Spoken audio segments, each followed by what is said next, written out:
Welcome to this inspiring video where the late Jim Rohn, renowned motivational speaker, shares his insights on the importance of building a strong character for a life worth living.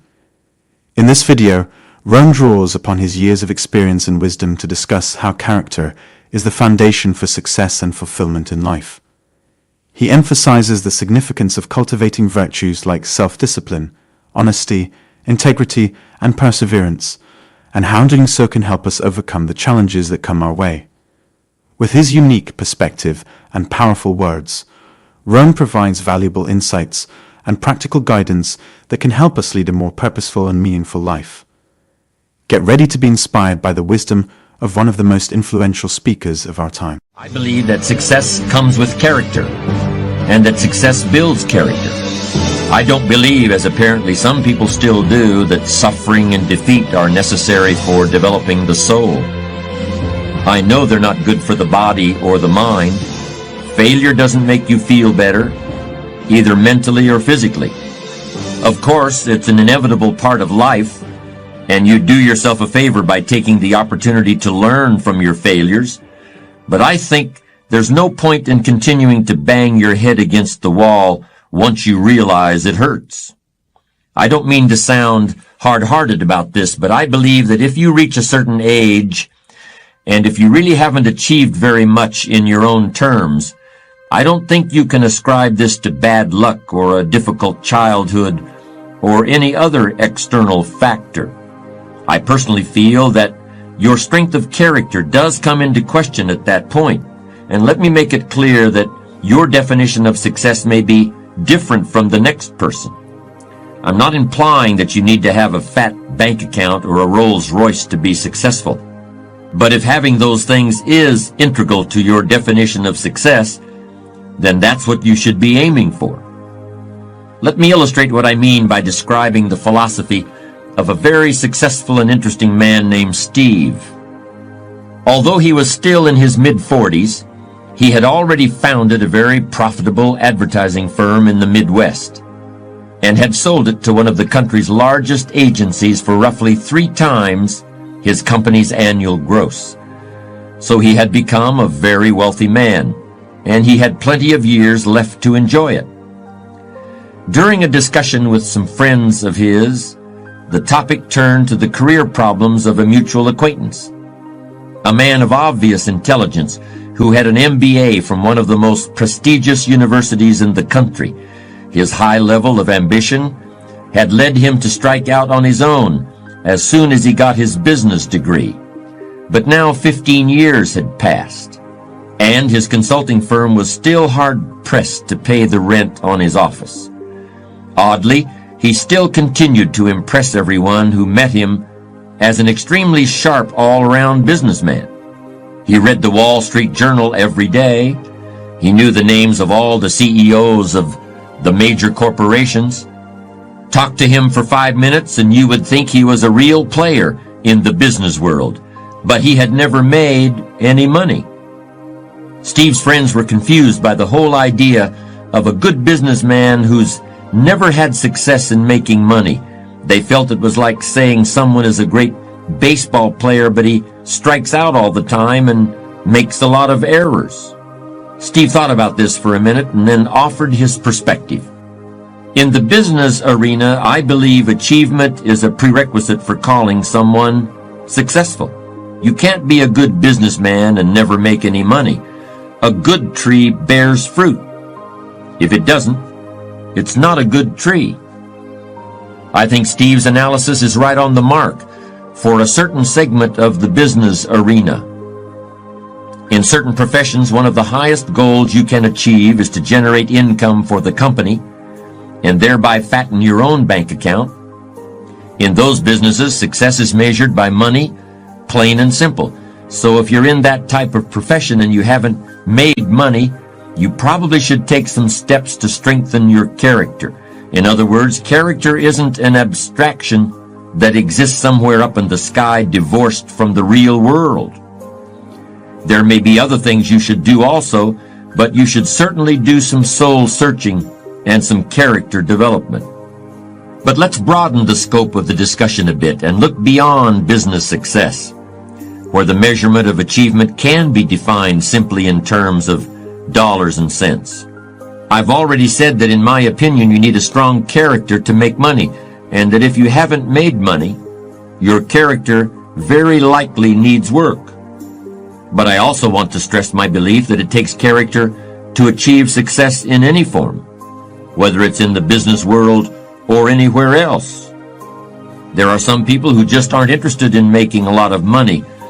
I'm not one of them, but I can see their point of view. For these people, achievement is measured in terms that aren't so easily quantified. According to Aristotle, 52 is the age at which a man's philosophy is fully formed. But it's okay to run a little behind schedule as long as you recognize it and do something about it. And you don't need volumes of books or the library in order to create a personal philosophy that will help you to achieve your goals. You can do that anywhere. You can do it right here. In fact, we could all do ourselves a favor by developing the philosophy of an ant. There are at least two reasons why ants are unique and important. For one thing, an ant always knows where it wants to go, and it keeps trying to find a way of getting there, no matter what. If you put a pebble in front of an ant, the first thing it does is try to find a way around the pebble. It tries to go one way. If it can't get around there, it tries to go the other way. And if it still can't get around, then it tries to climb over the pebble. And if for some reason it can't climb over the pebble, it will try to lift the pebble, even though the pebble may be hundreds of times larger than the ant itself. And if it finds it can't lift the pebble, it will look for other ants to help. And if all the ants working together can't lift the pebble, they will finally start digging a tunnel underneath it. And even if that doesn't work, they will literally start trying to gnaw their way through the pebble. How long will they keep trying? They'll keep trying until they die, because the one thing they will never do is quit. That's the ant's philosophy of achievement, and we might all want to incorporate it into our view of the world. The other reason ants are important is because of what they do in the summer. During the summer, the ants plan for the winter. They don't have any credit cards. They don't use the present moment to create debts and liabilities for themselves in the future. They use the present moment to create assets for themselves. Do you remember the fable about the ant and the grasshopper? The grasshopper laughed at the ant for working so hard all summer. The grasshopper just enjoyed himself, leaping around in the high grass without a care in the world. And when the winter came, he starved to death, while the ant had plenty to eat. Remember, we've all been grasshoppers at some point in our lives. Just make sure you're not one now. Character is the means for transforming ideas into achievements. It's somewhat abstract in the sense that you can't lay your hand on it or point to it or weigh it on a scale, but in a very real sense, character is what allows you to get where you want to go. If you want to drive from your home to a store on the other side of town, you'll need an automobile with gas in the tank, and you'll need keys to start the car, but you'll also need to know how to drive. You'll need judgment based on life experience to tell you when to step on the brakes if the light up the street changes to red. You'll need a true intention to reach your destination so that you don't keep stopping for coffee and a piece of pie every 10 minutes. You'll need to know how much time to allot to the trip so you can get home in time for whatever else you have to do. And you'll need enough maturity to call and say you're going to be late if you get stuck in a traffic jam. You can't lay your hand on any of those things, and you can't measure them with a yardstick. But they're as important to reaching your destination as the car, or the gas, or the keys to start the engine. They are analogs of character. Let's continue this comparison for another moment or two. There are all sorts of ways to keep track of the condition of a motor vehicle. You can look at the tires to see whether they've worn out their tread. You can look at the odometer to see how long it's been since you've changed oil. and you can turn on a switch and then walk around the car to see if the headlights and the taillights are working properly. There are objective indicators of the condition of your car. Similarly, there are ways of objectively evaluating your achievements. Most people don't take advantage of them as often as they should, but they're available nonetheless. For example, you can put together a financial statement in order to determine your net worth. You can hire an appraiser in order to learn the market value of your house. You can compare where you were 10 years ago to where you are now in order to determine the degree of progress you've made in your life.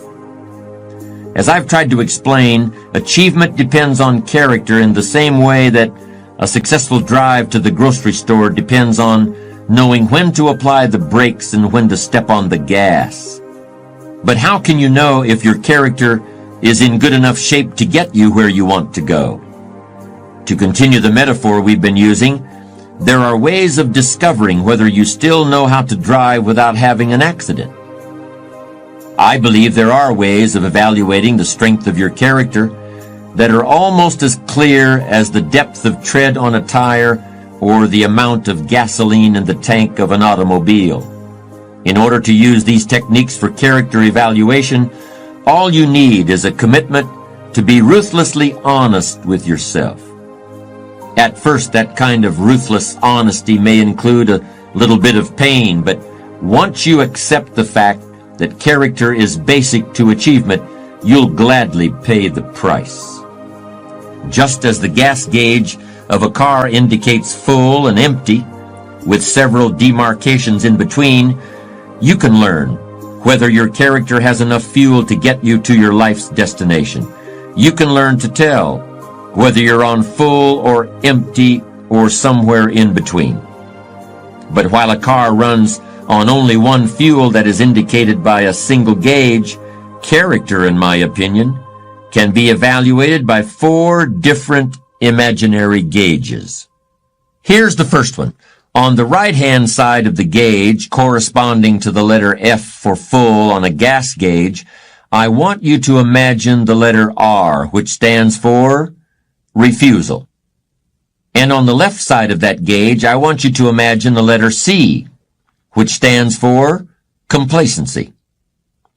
If your character is good and strong, there are certain things that you simply refuse to accept in yourself or in other people. In your work, you refuse to accept anything less than your best effort.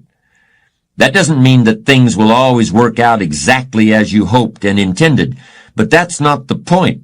There will always be variables you can't control, but your effort level should always be maxed out regardless. With your family, your commitment should be just as strong. You should simply refuse to compromise in any area where your family needs and welfare are concerned. And with yourself, in your personal life, you should similarly refuse to accept pettiness or dishonesty or unethical behavior in any form. That's the right-hand side of the first character evaluation gauge. On the left hand is the letter C, which stands for complacency. But it also could be the letters LIS, standing for let it slide, or even WTDA for what's the difference anyway. Ask yourself where you stand on that scale. Do you have enough good, strong refusal to achieve what you want to achieve? If not, it's time to make a pit stop right now. The second character rating gauge has the letter D on the right, and on the left is the letter M. The D stands for decision, and the M stands for maybe. Ask yourself, are you a person who comes to a fork in the road and turns right or left? Or do you stop the car, scratch your chin, and say, well, maybe I'll go this way, and then again, maybe I'll go that way. And in the end, you go nowhere. Think about the big issues that are facing you in your life right now. It could be that you want to leave your job and start a business of your own. It could be that you want to get married. In any case, are you the kind of person who comes to a decision and puts it into action? Or are you someone who says, well, maybe, but then again, maybe not. Now imagine a gauge with a W on one side and an A on the other side.